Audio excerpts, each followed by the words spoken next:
ओम श्री परमात्मने नमः। जय श्री कृष्ण, जय जगन्नाथ। आज आम श्रीमद् भगवद गीतार प्रथम अध्याय अर्जुन विषाद योगर चतुर्थ पंचम और षष्ठ श्लोक पाठ करिबा। चलंतु आरंभ करिबा।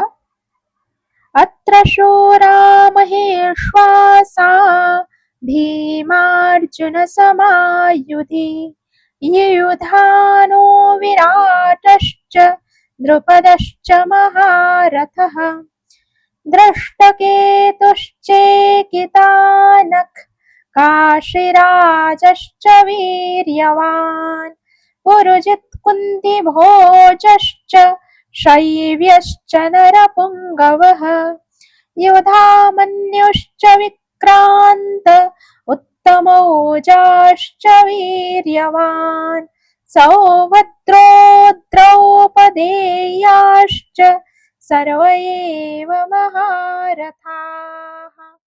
ଏଠି ଦୁର୍ଯ୍ୟୋଧନ ଗୁରୁ ଦ୍ରୋଣାଚାର୍ଯ୍ୟଙ୍କୁ ସମସ୍ତଙ୍କୁ ଦେଖେଇକି ସମସ୍ତଙ୍କୁ ଦେଖାଉଛନ୍ତି କି ଏଇମାନେ ସବୁ ଅଛନ୍ତି। ସମସ୍ତଙ୍କ ନାଁ ଗୁଡାକ ପ୍ରାୟ ଚତୁର୍ଥ ପଞ୍ଚମ ଷଷ୍ଠ ଶ୍ଲୋକରେ ଅଛି। ଚାଲନ୍ତୁ ପ୍ରଥମେ ଏହାର ଆକ୍ଷରିକ ଅର୍ଥ ବୁଝିବା। ଅତ୍ର ମାନେ ଏଠି ପାଣ୍ଡବ ମାନଙ୍କ ସେନାରେ ସୁରା ବଡ ବଡ ସୁରବୀର ଅଛନ୍ତି। ମହେଶ୍ୱାସା ବହୁତ ବଡ ବଡ ଯୋଉମାନଙ୍କର ବହୁତ ବଡ ବଡ ଧନୁ ବାଣ ଅଛି। ଭୀମାର୍ଜୁନ ସମାୟୁଧି ଏଠି କୁହାଯାଉଛି କି ଭୀମ ଓ ଅର୍ଜୁନଙ୍କ ସହିତ ସମାନ ଏଇ ଯୁଦ୍ଧରେ ଉପସ୍ଥିତ ଅଛନ୍ତି ବୋଲି କହୁଛନ୍ତି ଦୁର୍ଯ୍ୟୋଧନ। ୟୁଧାନ ଯିଏକି ସାତ୍ୟକୀ ଥିଲେ ଅର୍ଜୁନଙ୍କ ଶିଷ୍ୟ, ଅର୍ଜୁନଙ୍କ ଠାରୁ ଯୁଦ୍ଧ ବିଦ୍ୟା ଶିକ୍ଷା କରିଥିଲେ, ଅସ୍ତ୍ରଶସ୍ତ୍ର ବିଦ୍ୟା, ସେ ହଉଛନ୍ତି ସାତ୍ୟକୀ। ତାଙ୍କୁ ଏଠି ୟୁଧାନ କୁହାଯାଇଛି। ବିରାଟଶ୍ଚ ଏବଂ ରାଜା ବିରାଟ ଅଛନ୍ତି। ଦ୍ରୁପଦଶ୍ଚ ମହାରଥ ମହାରଥୀ ଦ୍ରୁପଦ ମଧ୍ୟ ଉପସ୍ଥିତ ଅଛନ୍ତି। ଏଠି ସେ ଗୁରୁ ଦ୍ରୋଣାଚାର୍ଯ୍ୟଙ୍କ ମନରେ ଦ୍ୱେଷ ଭାବ ସୃଷ୍ଟି କରିବା ପାଇଁ ସମସ୍ତଙ୍କୁ ଦେଖାଉଛନ୍ତି। ନେକ୍ସଟ 5 ନମ୍ବର ଶ୍ଲୋକରେ ଅଛି ଦୃଷ୍ଟକେତୁଶ୍ଚେକିତାନଃ। ଦୃଷ୍ଟକେତୁ ଅଛନ୍ତି ଆଉ ଚେକିତାନ ମଧ୍ୟ ଅଛନ୍ତି। କାଶୀରାଜଶ୍ଚ ବୀର୍ୟବାନ୍ ତଥା ପରାକ୍ରମୀ କାଶୀରାଜ ମଧ୍ୟ ଅଛନ୍ତି। ପୁରୁଜିତ୍ କୁନ୍ତିଭୋଜଶ୍ଚ ଏଠି ପୁରୁଜିତ ଆଉ କୁନ୍ତିଭୋଜ ଯିଏକି କୁନ୍ତିଙ୍କର 2 ଜଣ ଭାଇ ଥିଲେ, ଅର୍ଜୁନଙ୍କର ମାମୁଁ ଯୋଉମାନେ, ସେ କହୁଛନ୍ତି ଏଠି ମାମୁଁ ପୁରୁଜିତ କୁନ୍ତିଭୋଜ ମଧ୍ୟ ଅଛନ୍ତି। ଶୈବ୍ୟଶ୍ଚ ନରପୁଙ୍ଗବଃ ମାନେ ମନୁଷ୍ୟମାନଙ୍କର ଶ୍ରେଷ୍ଠ ଶୈବ୍ୟ ମଧ୍ୟ ଅଛନ୍ତି। ନରପୁଙ୍ଗବ ମାନେ ମନୁଷ୍ୟମାନଙ୍କ ମଧ୍ୟରେ ଶ୍ରେଷ୍ଠ ଶୈବ୍ୟ ମଧ୍ୟ ଉପସ୍ଥିତ ଅଛନ୍ତି। ଚାଲନ୍ତୁ ଏବେ 6 ନମ୍ବର ଶ୍ଲୋକକୁ ଯିବା। 6 ନମ୍ବର ଶ୍ଲୋକରେ କହିଛି युधामन्युश्च विक्रांत मौजाश्च वीर्यवान्। ଏଠି ବିକ୍ରାନ୍ତ ଆଉ ବୀର୍ୟବାନ୍ ଦିଟା ଯାକର ଅର୍ଥ ହେଉଛି ପରାକ୍ରମୀ।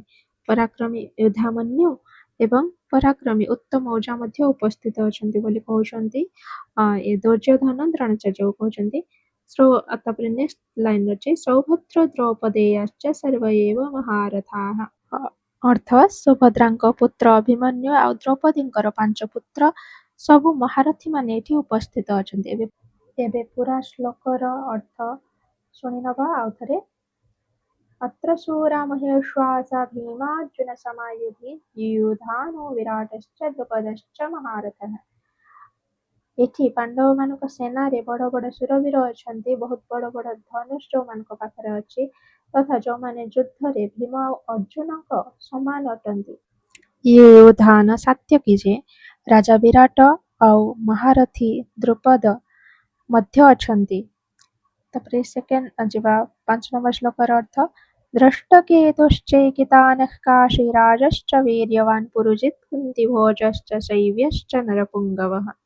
दृष्टकेतु ଆଉ ଚେକିତାନ ତଥା ପରାକ୍ରମୀ କାଶୀରାଜ ମଧ୍ୟ ଉପସ୍ଥିତ ଅଛନ୍ତି।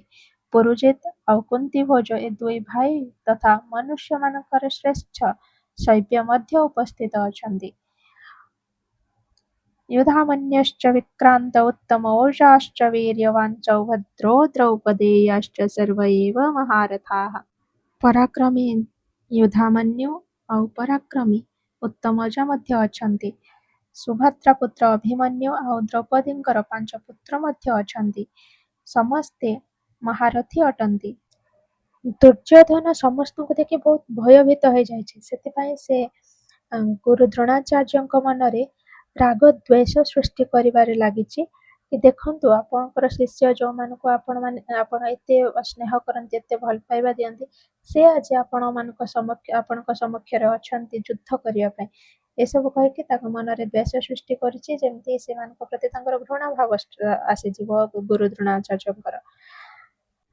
ଆଶା କରୁଛି ଆଜିର ଭିଡ଼ିଓଟି ଆପଣଙ୍କୁ ଭଲ ଲାଗିଥିବ। ଯଦି ଭଲ ଲାଗିଥାଏ ତାହେଲେ ଲାଇକ୍, ସେୟାର ଆଉ ସବସ୍କ୍ରାଇବ୍ କରିବାକୁ ଜମା ବି ଭୁଲନ୍ତୁ ନାହିଁ। ଜୟ ଶ୍ରୀକୃଷ୍ଣ, ଜୟ ଜଗନ୍ନାଥ, ରାଧେ ରାଧେ।